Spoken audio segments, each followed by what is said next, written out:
Hello दोस्तों, प्यारे बच्चों।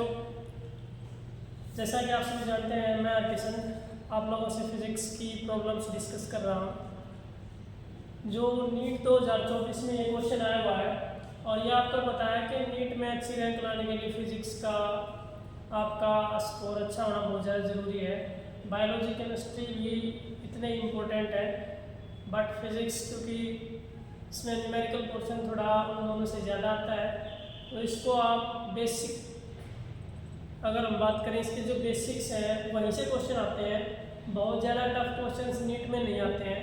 तो जो एरर वाला हमारा जो टॉपिक है वहाँ से क्वेश्चन बहुत ज़्यादा आते हैं, हर बार आता है वहाँ से क्वेश्चन। तो ऐसा ये क्वेश्चन बहुत सिंपल जो हमारा आ रखा है नीट 2024 में, हम उसको सोल्व करने की कोशिश करते हैं।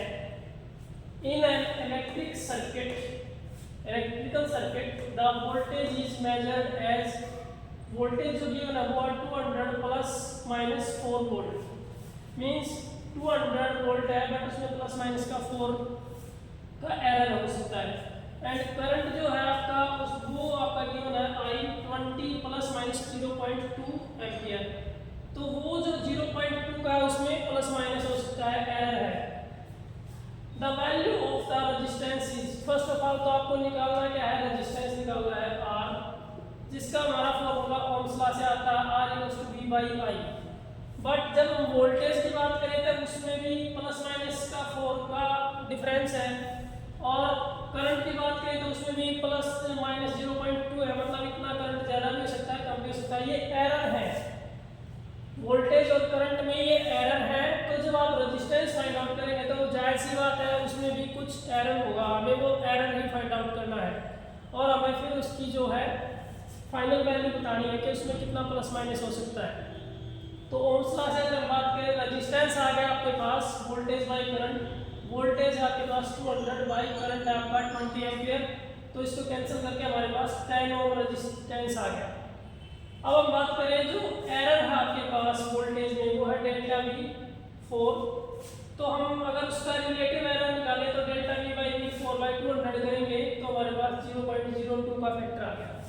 ऐसे ही जब हम relative error current find out करेंगे तो हमारे पास आ जाएगा डेल्टा I/I। डेल्टा I की वैल्यू हमारी है 0.2 और I की वैल्यू है 20 एम्पियर, तो ये हमारे पास आ गया आपके पास 0.01।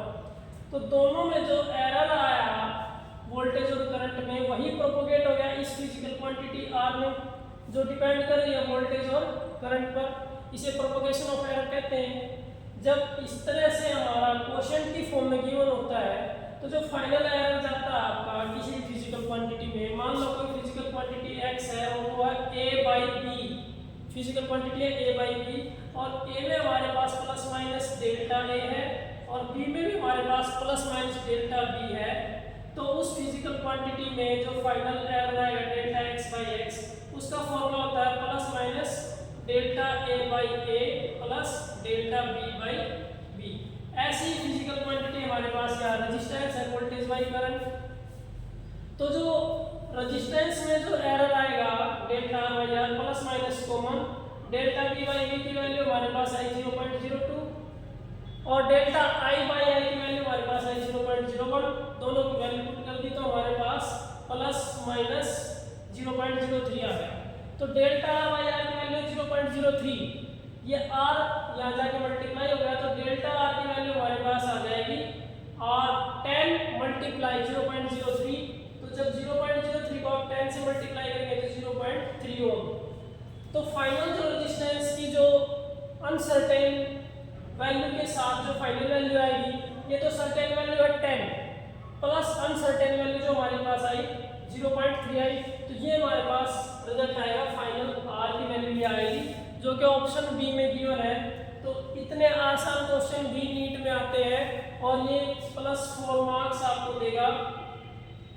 बहुत इजी क्वेश्चन है, आप अगर बेसिक्स स्ट्रॉन्ग रखेंगे तो फिजिक्स आसानी से कवर हो जाती है, नीट इतना मुश्किल नहीं होता है। Thank you, have a nice day.